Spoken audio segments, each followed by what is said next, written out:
some organizations around the country have already begun to take to organize despite the exclusions they face in their various industries, sectors, and workplaces. We should underestimate how important this gathering is. In fact, I would even argue this is one of the most important meetings this week. For black workers in particular, and historically, the public sector has been one of the most important places for us to find it. Virginia and North Carolina are the two states in this country that by law prohibit public employee collective. We have a particular statute that says no, you cannot, it's against the law. Right? It's a Jim Crow developed in order to prevent black workers from organizing and asserting their rights on the job during the Civil Rights Movement in 1959, over 50 years ago, and it hasn't been changed. Three things happened that I want to say very quickly that changed the game of the game. One was the formation of United Electrical Workers Local 150 13 years ago. That rank and file union said they were going to do two things. They were going to build a rank and file union of public employees, and they were going to take up the fight against the prohibition on public employee collective bargaining. One of the things that they did was to take it to the international arena, right? And as a result, the International Labor Organization, a body of the UN, said that the U.S. and North Carolina was in violation of human rights laws, because they prevent or prohibit collective bargaining for public. We also built a whole coalition here on public employees, right? It's a grouping of public employee, 11 organizations are part of this body, right? And it's pushing for legislation. We never had legislation even presented before until this coalition emerged. With UE 150, we're building a bottom-up movement so that in communities around North Carolina, we're taking up the question of collective bargaining for public employees and how it's important to the communities that we live in. Third piece is a coalition led by the NAACP in North Carolina. We brought together the labor movement, the civil rights movement, the religious movement to fight for collective bargaining. We want to tell you here that we're building a southern movement for collective bargaining. In Texas, where we have the Stockworkers Workers Union and the CWA, in Mississippi, in Georgia, South Carolina, it's a southern movement that is related to the excluded workers movement. That's right. We're allies, brothers and sisters, with taxi drivers and domestic workers and everybody else, and we need to unite as soon as possible.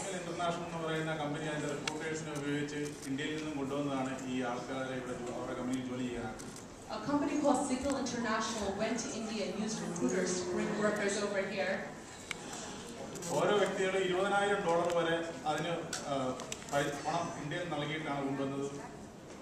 Every person was forced to pay up to $20,000 US to be able to come here for this opportunity.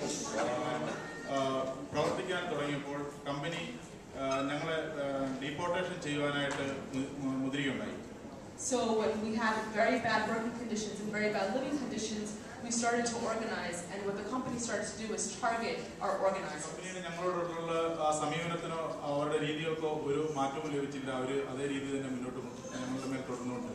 And despite our organizing, the company did not change how they treated us, and so we had to start thinking about the next step.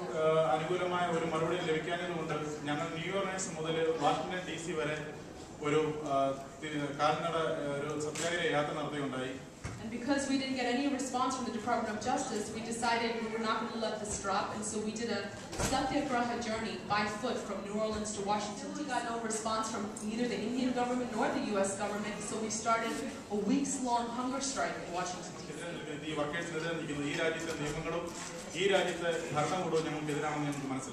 And that is slowly when we started to realize it's not one company or a few recruiters that we were fighting.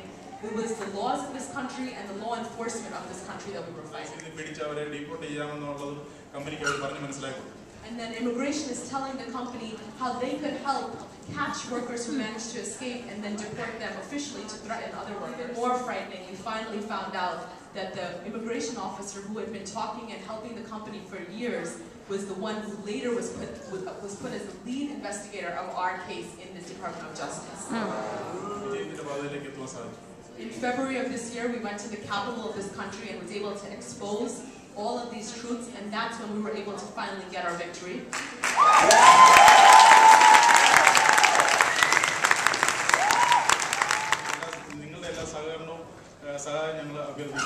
And yet our campaign is not over. Our case is still in court. ICE is still the lead investigator on our investigation, and we're still fighting to see our families, finally, everyone to be here together. The restaurant industry is now the largest private sector employer in the United States with a little bit over 10 million workers. And it is one of the lowest density industries with less than 1% of unionized workers. That is not a coincidence, people. The reason that they are the lowest density is because it is part of a design by the bosses to make sure that this new economy that we're going into right now is an economy that is not controlled or doesn't even have the voice of workers. So we've decided to take on the restaurant industry with a three-pronged approach that we think fits this new economy.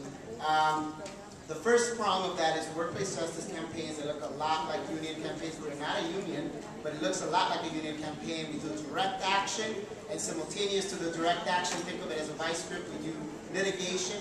So we file a lawsuit, and together what we end up with is a settlement agreement that looks a lot like it. Simultaneous to that, we deploy research and policy work. We produce pretty rigorous research that really illustrates the problems in the restaurant industry. Bosses that are paying living wages and providing benefits and are already on our side. And we organize them into roundtables that then produce a code of conduct that then is used as a way to get other employers to raise the standards in their workplace. Cooperatively owned restaurants, worker-owned restaurants that are also models for the restaurant industry. And we are excluded because even though we have the right technically to organize into unions, we are in a position where, as Nancy said earlier, we're being told by employers that we don't have the right, and it's not just about the employers telling us, but it's about the factors that have contributed to union decline. For many years, as you all know, domestic workers have been excluded from all the major labor laws in this country. And for 6 years, we have been fighting for the Domestic Worker Bill of Rights. This bill has the potential to change the way many view the home as more than a family environment, but as a real workplace. The vast majority of women in this workforce is working in isolation behind closed doors, with no hope of collective bargaining or negotiating for basic rights. Domestic Workers Bill of Rights, as I speak here now, is in chambers. And it was not easy to get it there because of many years of building power and relationships with other organizations, with unions, with churches, with the religious sector.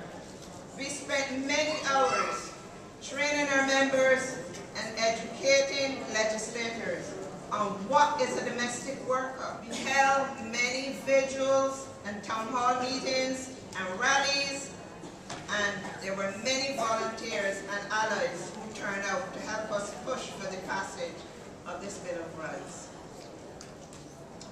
The Bill of Rights will reverse the 7 decades of exclusion from major labor laws in this industry for an invisible workforce and bring it to the forefront.